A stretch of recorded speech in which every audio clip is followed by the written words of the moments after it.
Hi friends, welcome back to my channel. నేను మీ అరుణ.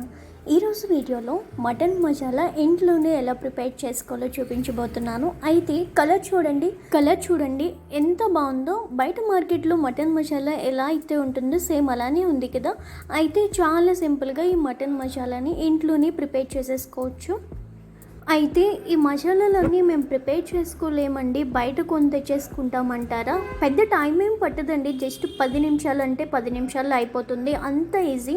So దీనికోసం ముందుగా ఒక ఫ్రైయింగ్ పాన్ పెట్టుకొని లో ఫ్లేమ్లో బాగా హీట్ అయినాక అందులోకి 3 టేబుల్ స్పూన్ల వరకు ధనియాలు, 2 టేబుల్ స్పూన్లు జీలకర్ర, 2 టేబుల్ స్పూన్లు సోంపు, 1/2 టేబుల్ స్పూన్ యాలకులు, 1/2 టీ స్పూన్ లవంగాలు, ఒక 3 అనాస పువ్వులు, 3 పీసెస్ దాల్చిన చెక్క, అలాగే 4 బిర్యానీ ఆకులు, ఒక టేబుల్ స్పూన్ మిరియాలు, అలాగే 8 నుంచి 9 ఎండుమిరపకాయలు, 2 టేబుల్ స్పూన్ల వరకు జీడిపప్పులు కూడా వేసి మొత్తం అన్నింటినీ డ్రై రోస్ట్ చేసుకోవాలి. ఒక 2 నుంచి 3 నిమిషాలు వేయించుకున్నామంటే లో ఫ్లేమ్లో మనకి మంచిగా ఫ్రై అయిపోతాయండి.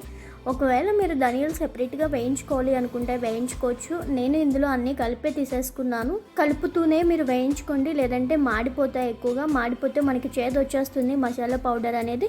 ఇలా మంచిగా అన్నీ క్రిస్పీగా రోస్ట్ అయ్యేంత వరకు ఉంచిన తర్వాత కంప్లీట్గా చల్లారనివ్వాలి. చల్లారిన తర్వాత ఇలా మిక్సర్ జార్లో వేసుకొని ఫైన్ పౌడర్ లాగా గ్రైండ్ చేసుకొని పెట్టుకోవాలి. చూసారా కలర్ ఎంత బాగుందో.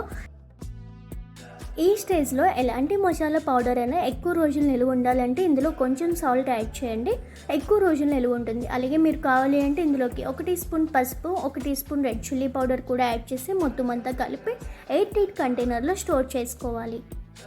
ఇది మనం 2 నుంచి 3 నెలల పాటు 8 కంటైనర్లో స్టోర్ చేసుకుంటే పాడవకుండా ఉంటుందండి.